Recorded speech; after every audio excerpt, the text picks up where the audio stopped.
जय हिंद दोस्तों जय आर्ट क्लासेस में आप सभी मित्रों का स्वागत है।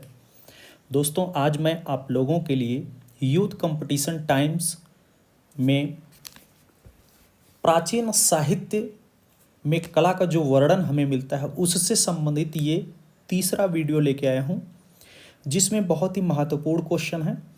और ये क्वेश्चन अभी जो भी कला से संबंधित एग्जाम होने वाले हैं, जैसे UP, TGT, PGT, KVS, NVS, DSSB, NET, JRF, सभी कला से संबंधित एग्जामों के लिए ये प्रश्न बहुत ही महत्वपूर्ण हैं। तो आइए दोस्तों हम इस तीसरे वीडियो को शुरू करते हैं।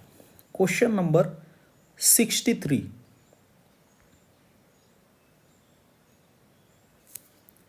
भारतीय ग्रंथों का सही कालानुक्रमिक अनुक्रम बताइए।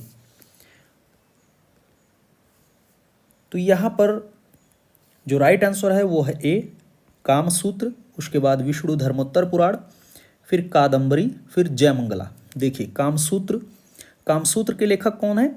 वात्स्यायन,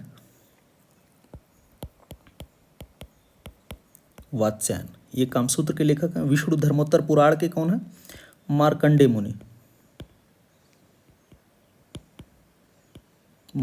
मुनि। कादंबरी के कौन है? बाणभट्ट। और जयमंगला के कौन है? यशोधर पंडित।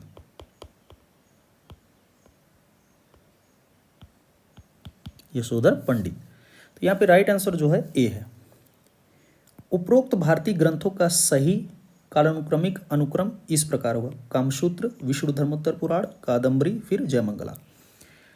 क्वेश्चन नंबर 64, प्राचीन ग्रंथ रस गंगाधर के लेखक कौन है?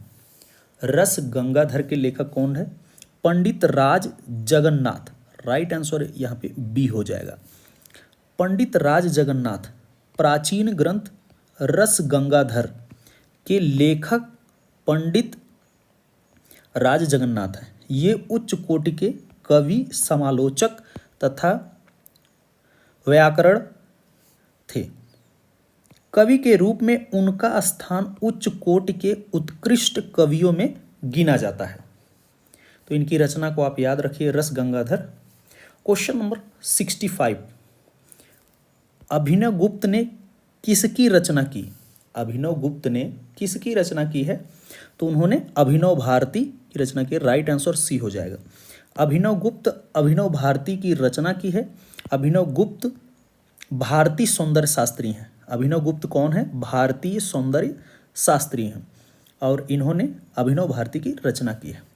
अभिनव गुप्त का जन्म जो है 1016 ईस्वी में कश्मीर दार्शनिक, रहस्यवादी एवं साहित्य शास्त्र के मूर्धन्य आचार्य थे। कश्मीरी शैव और तंत्र के पंडित थे। वे संगीतज्ञ, कवि, नाटककार, धर्मशास्त्री एवं तर्कशास्त्री भी थे। अभिनव भारती अभिनव गुप्त द्वारा नाट्य शास्त्र पर लिखा गया यह एक स्वतंत्र और मौलिक रचना है। देखिए अभिनव भारती जो है ये अभिनव गुप्त द्वारा लिखा गया और ये नाट्य शास्त्र पर आधारित है। क्वेश्चन नंबर 66, भरत मुनि ने कलाओं के लिए कौन सा शास्त्र लिखा है? भरत मुनि ने कलाओं के लिए कौन सा शास्त्र लिखा है? तो उन्होंने नाट्य शास्त्र की रचना की है भरत मुनि ने। राइट आंसर डी हो जाएगा। नाट्य शास्त्र जो है ये प्रथम शताब्दी ईसा पूर्व में भरत मुनि ने निश्चित ही कलाओं के विषय में पर्याप्त चर्चा की है।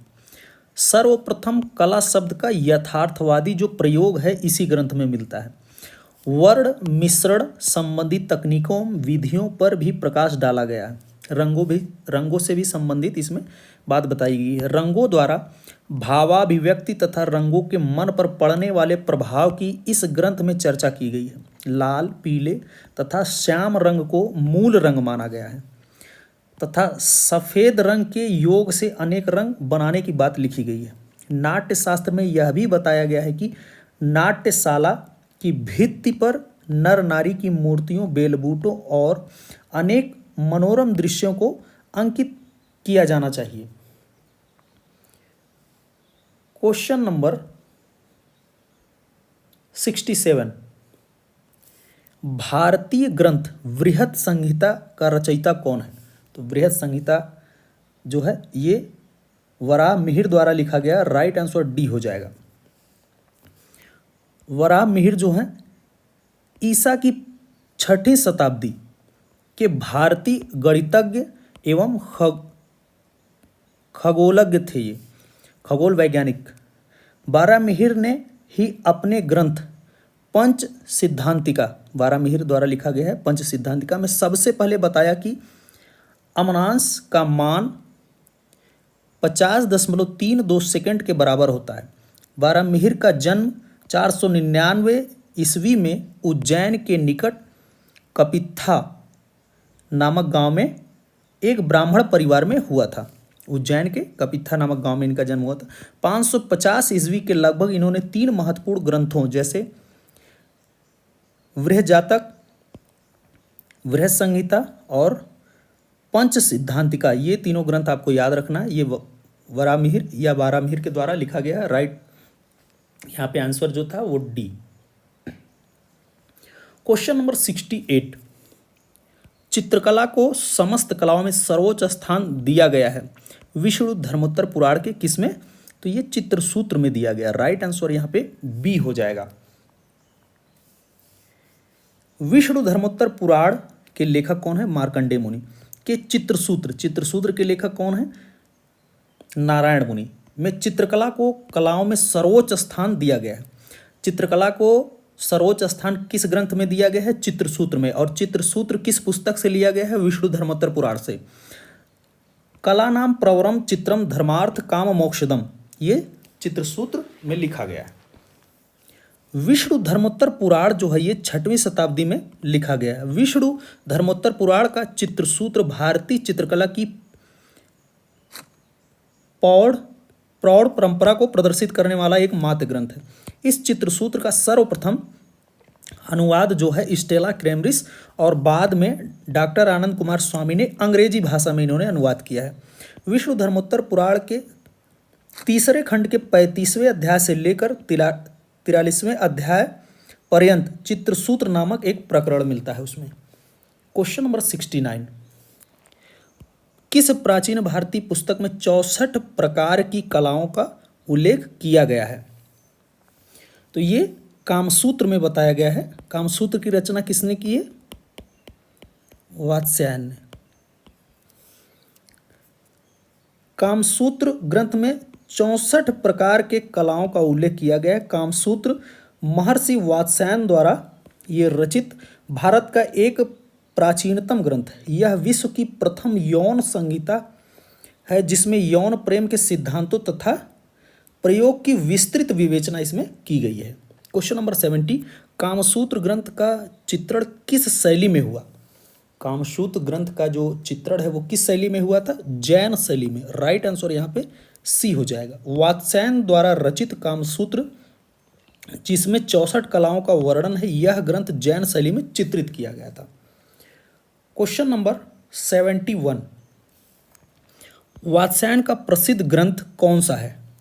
तो वात्स्यायन ने कामसूत्र की रचना की है। राइट आंसर सी हो जाएगा यहाँ पे।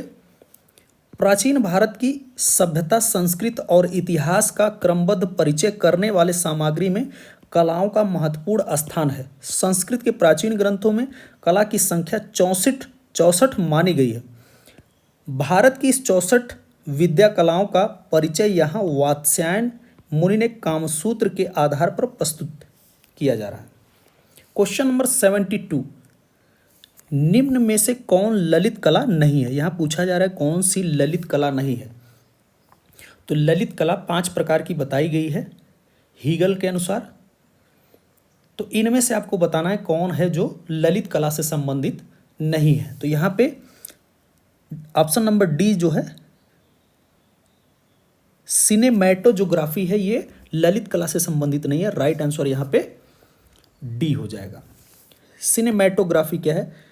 देखिए, चित्रकला, मूर्तिकला और प्रिंट मेकिंग, छापा कला जिसे बोलते हैं, ये ललित कला के वर्ग में आता है, जबकि सिनेमैटोग्राफी ललित कला के वर्ग में नहीं आता। सिनेमैटोग्राफी में चलचित्र वर्ग के अंतर्गत आता है, ये चलचित्र वर्ग के अंतर्गत आता है सिनेमेटोग्राफी जो है। तो यहाँ पे राइट आंसर डी है। क्वेश्चन नंबर 73, विष्णु धर्मोत्तर पुराण के अनुसार मुख्य वर्ण कितने और कौन कौन से हैं? तो विष्णु धर्मोत्तर पुराण के अनुसार मुख्य वर्ण जो हैं ये 5 हैं। राइट आंसर यहाँ पे डी है। कौन कौन से? पीला, लाल, हरा, सफेद और काला। 5 मुख्य वर्ण बताए गए हैं विष्णु धर्मोत्तर पुराण के अनुसार, पीला, लाल, हरा, सफेद और काला। विष्णु धर्मोत्तर पुराण के अनुसार मुख्य वर्ण 5 हैं, पीला, लाल, हरा, सफेद और काला। विष्णु धर्मोत्तर पुराण एक उपपुराण है, इसकी प्रकृति विश्वकोशी है। इस पुराण के चित्रसूत्र नामक अध्याय में चित्रकला का महत्व बताया गया है। क्वेश्चन नंबर 74, हितोपदेश पुस्तक के लेखक कौन है? हितोपदेश जो पुस्तक है उसके लेखक कौन है? हितोपदेश जो पुस्तक, इसके लेखक जो नारायण पंडित हैं। नारायण पंडित हैं इसके लेखक, लेकिन ऑप्शन में हमें दिया नहीं है। इसका कोई भी विकल्प सही नहीं क्योंकि ऑप्शन में दिया नहीं है। हितोपदेश के लेखक कौन? नारायण पंडित। हितोपदेश पुस्तक के लेखक नारायण पंडित थे। इस पुस्तक के अंतिम पदों के आधार पर इसके रचयिता का नाम नारायण ज्ञात होता है। पंडित नारायण ने पंचतंत्र तथा अन्य नीति के ग्रंथों की सहायता से हितोपदेश नामक इस ग्रंथ का सृजन किया है। तो हितोपदेश के लेखक कौन है? नारायण पंडित। आप इसे याद रखिए। क्वेश्चन नंबर 75, स्वप्न वासव दत्ता किसने लिखा है? स्वप्न वासव दत्ता किसने लिखा है? तो ये स्वप्न वासव दत्ता,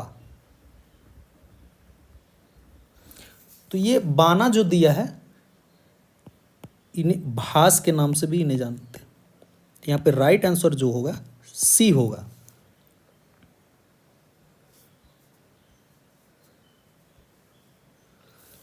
बाना जो है ये भासी हैं। स्वप्न वासव दत्ता महाकवि भास का प्रसिद्ध संस्कृत नाटक है। ये स्वप्न वासव दत्ता ये संस्कृत में नाटक है, ये भास द्वारा लिखा गया है, जिनका नाम बाना भी है।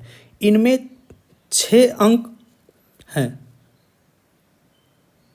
भास के नाटकों में यह सबसे उत्कृष्ट है। क्षेमेंद्र के वृहत कथा मंजरी, क्षेमेंद्र के वृहत कथा मंजरी तथा सोमदेव के कथा सरित सागर पर यह नाटक आधारित है।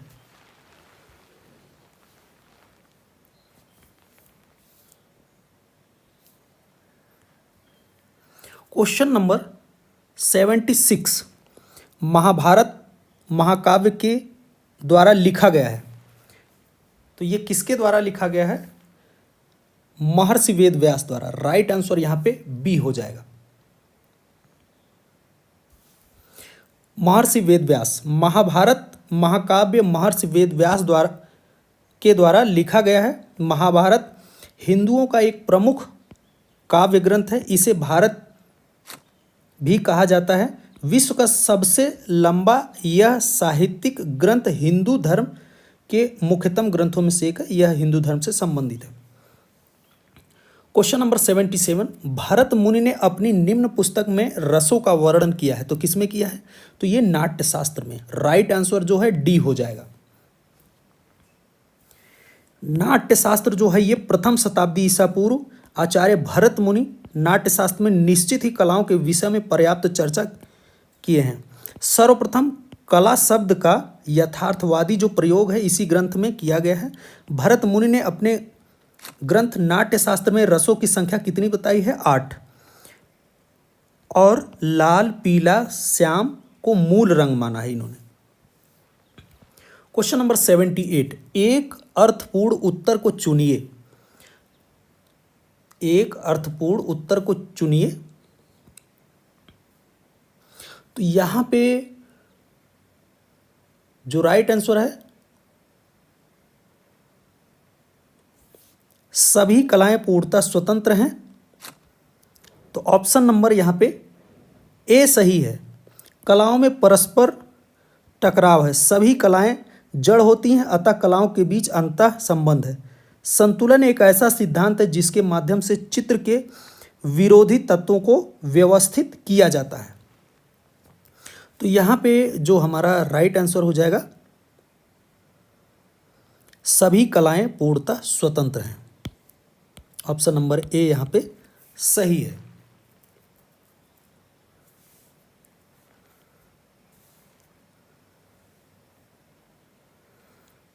क्वेश्चन नंबर 79, इनमें से कौन सा तत्व समस्त ललित कलाओं में विद्यमान है? तो कौन सा ऐसा तत्व है जो समस्त ललित कलाओं में विद्यमान है?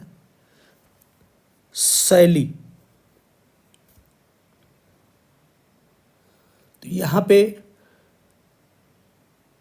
जो राइट आंसर है वो है शैली। उच्च अथवा वृहद कलाओं में भाव, विचार अथवा अनुभूति का संप्रेषण एक अनिवार्य तथ्य है। इस तथ्य को कलाओं का प्रतिपाद्य कंटेंट कहा जाता है। भाव में यह गुण उत्पन्न करने के लिए कलाकार को बुद्धि एवं कल्पना का प्रयोग करना होता है। कृति को भावपूर्ण बनाने में प्रस्तुतिकरण की विशेष पद्धति भी महत्वपूर्ण होती है, जिसे शैली कहते हैं। तो यहाँ पे राइट आंसर बी हो जाएगा। क्वेश्चन नंबर, यहाँ पे अभी उसका डिस्क्रिप्शन और है। भारतीय रस सिद्धांत में भावों की अस्थाई विभाव, अनुभाव एवं संचारियों में वर्गीकृत किया गया। भाव को बांटा गया, अस्थाई भाव, विभाव, अनुभाव और संचारी भाव होते हैं, और इन्हें रस निष्पत्ति का साधन माना गया है। भारतीय शास्त्रों में शैली के आधार पर चित्रों के 4 भेद माने गए हैं। सत्य अर्थात यथार्थवादी, वैदिक अर्थात अलंकारपूर्ण, नागर अर्थात शास्त्रीय नियमों के अनुसार बने हुए, और मिश्र जो है अर्थात मिले जुले। ये 4 चित्र को बताए गए हैं। क्वेश्चन नंबर 80, चाक्षुष कला के अंतर्गत कौन सी कला आती है? चाक्षुष कला मतलब ऐसी कला जो हमें दिखाई देती हो। चाक्षुष कला के अंतर्गत कौन सी कला आती है, उसके बारे में हमें बताना है। तो यहाँ पे राइट आंसर जो है डी, चित्रकला जो है ये चाक्षुष कला है, ये दिखाई देती है। चाक्षुष कला चित्रकला के अंतर्गत आती है। क्वेश्चन नंबर 81, ललित कलाओं की पूरी संख्या कितनी है? तो ललित कलाएं जो है ये 5 मानी गई हैं। राइट आंसर सी हो जाएगा। मानव शिल्प को 2 भागों में विभाजित किया गया है। पहला जो है वो चारुशिल्प अर्थात ललित कला, और दूसरा जो है कारु अर्थात उपयोगी कला। यूरोप में इन्हें क्रमशः फाइन आर्ट और क्राफ्ट कहा जाता है। उपयोगी कलाओं को यूरोप में उदार कलाएं भी कहते हैं, कहा गया है, जिनमें मनोभावों की अभिकलित होती है, उन्हें ललित कला कहा जाता है। ललित कलाओं के मुख्य रूप से 5 की गणना हुई है। ये हैं संगीत, काव्य, चित्र, मूर्ति, स्थापत्य। ये 5 कलाएं जो हैं ये ललित कला के अंतर्गत आती हैं। क्वेश्चन नंबर 82, कला को वैदिक काल में ज्ञान के रूप में स्वीकार किया जाता है। तो किसे स्वीकार किया जाता है? उपविधा जो है उसे। राइट आंसर यहाँ पे बी है। कला को वैदिक काल में ज्ञान की उपविधा के रूप में स्वीकार किया गया है। रामायण के समय का समाज कला के प्रति बड़ा निष्ठावान था। रामायण में कला के अर्थ में शिल्प शब्द का प्रयोग हुआ है। रामायण में कला के अर्थ के रूप में शिल्प शब्द का प्रयोग मिलता है। क्वेश्चन नंबर 83, कला शब्द की उत्पत्ति किस शब्द से हुई है? कला शब्द की उत्पत्ति किस शब्द से हुई है? कला शब्द जो है ये संस्कृत भाषा का शब्द है, और इसकी उत्पत्ति जो है कल धातु से मानी जाती है। राइट आंसर यहाँ पे बी हो जाएगा।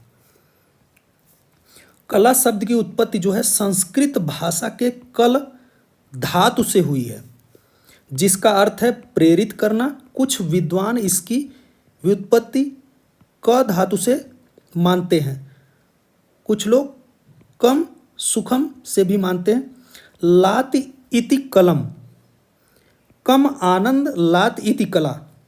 कला का अर्थ है सुंदर, मधुर, कोमल और सुख देने वाला एवं शिल्प, हुनर अथवा कौशल। क्वेश्चन नंबर 84, सोमेश्वर द्वारा रचित ग्रंथ का नाम है।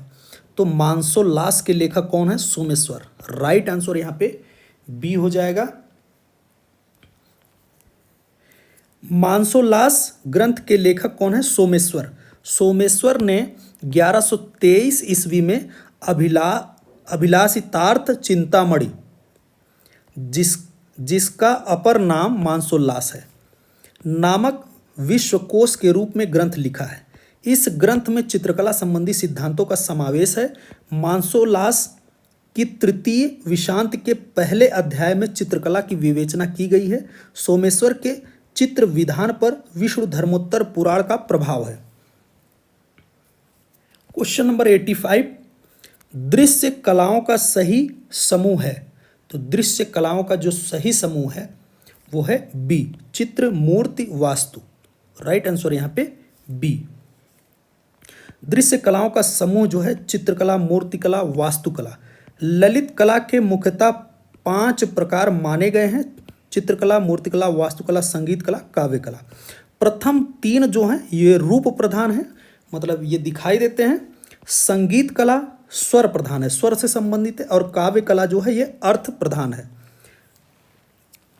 क्वेश्चन नंबर 86, दिए गए जोड़े में से कौन सा युग्म सही नहीं है? यहाँ पे दिया गया कौन सा सही नहीं है। तो इसका जो राइट आंसर है वो है ए, तिलक मंजरी, 11वीं सदी।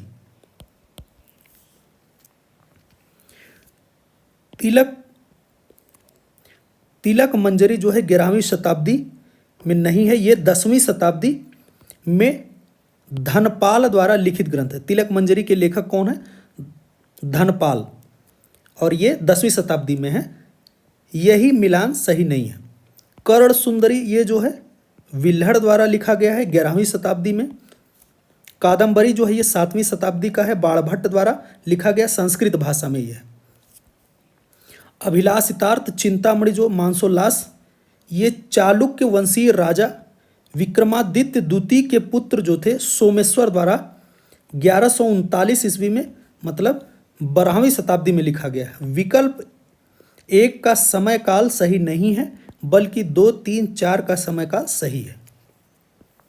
क्वेश्चन नंबर 87, प्रबंध कोश नामक ग्रंथ में कितने प्रकार की कलाओं का उल्लेख है?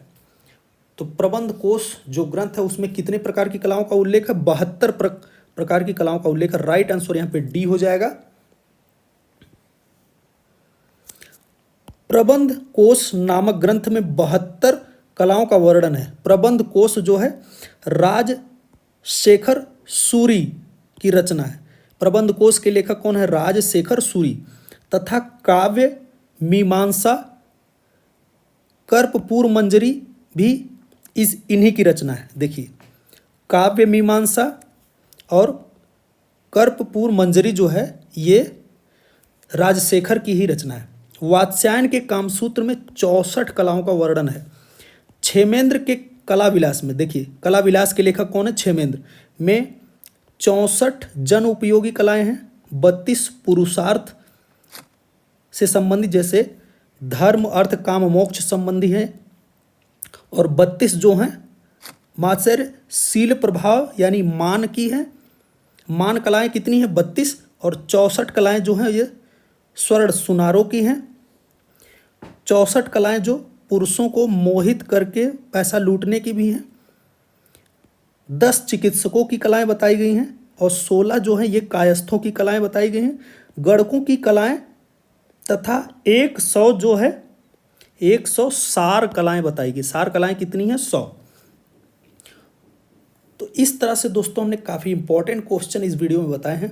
तो दोस्तों यदि हमारा ये वीडियो आपको अच्छा लग रहा है तो हमारे चैनल को ज़्यादा से ज़्यादा लाइक, सब्सक्राइब और शेयर करें। हमारे यूट्यूब चैनल पर कमेंट करके बताएं कि आपको ये वीडियो कैसा लग रहा है दोस्तों। इसी प्रकार से विजुअल आर्ट से संबंधित इंपॉर्टेंट वीडियो मैं आप लोगों के लिए लाता रहूँगा। धन्यवाद दोस्तों।